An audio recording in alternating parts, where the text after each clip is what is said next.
You often hear that intense religious fervor is correlated with lack of education or with lack of intelligence. And you therefore hear, at least by implication, that the absence of religious belief is correlated with a high level of education or with a high level of intelligence. In my personal experience, I have found little to no evidence to support either of these claims. And I've found some evidence to the contrary.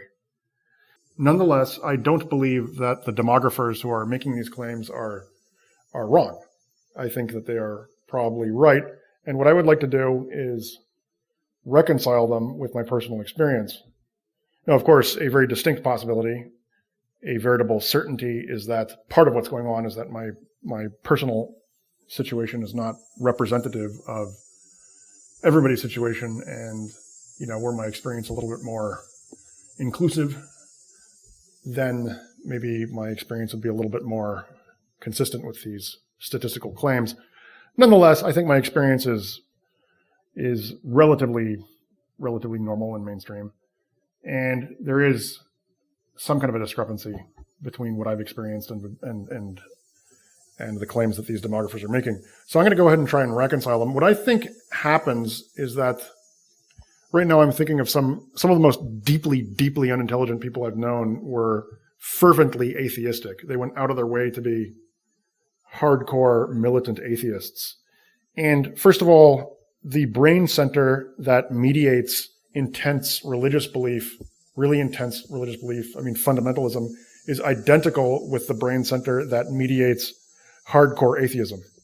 So people who are agnostic or who have a kind of Buddhist or Buddhistic kind of pantheistic agnosticism, sort of philosophically minded agnosticism, that brain center is not lit up in such people. But that brain center, the one that mediates fundamentalism, true fundamentalism, is identical with the very one that mediates intense, you might say, fundamentalistically intense atheism. And it is lit up in both atheists and evangelicals and people of that sort. So what is going on? What is going on with these statistics? I think what is going on is that these dummies I knew, and they were really dumb, and these dummies I knew who were going through this atheist phase were actually just passing through. I think that they were probably coming from a religious place and they were on their way back, and their intense, militant, militaristic, overstated atheism was their pitiful way of railing against this incredibly powerful force within them that was going to draw them like a black hole back into its bosom, the bosom of confusion and need that their savage minds needed, that their savage minds were afflicted by, and that basically made them need religion. So that is what's going on. So the reason why a lot of people, presumably, have met a lot of incredibly dumb atheists is that a lot of atheists are just, and the reason why that fact is compatible with the statistics that I cited earlier is that atheists are actually crypto believers. And there's another fact, which is that I've known some very intelligent religious people, but and some of them were professional religious people, actually two of them were. In fact, one is actually an evangelical. He's a rather famous evangelical, not priest, I guess, preacher or whatever.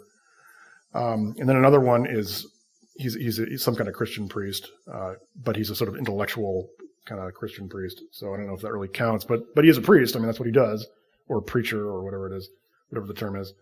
And these are smart people, but what I noticed about them is that they were not rigid. They were actually normal. They were incredibly normal. In fact, oddly, this Christian fundamentalist guy, who's quite well known, I don't want to out him because he's not gay. Okay, that's not what I'm saying. But I don't want to get him in trouble, because I have some.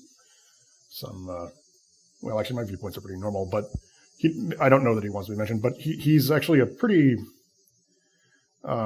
I mean, technically he's a fervent Christian, but I mean, he's just utterly normal, and he had a sense of humor, but in a very relaxed way. He was actually one of the most normal people I met during my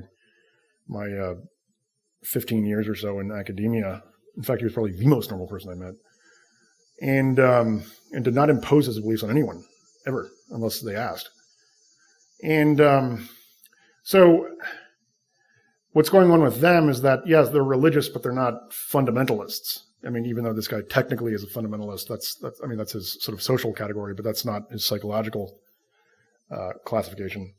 So I believe that at least partly reconciles the facts of my personal experience with the earlier cited statistics.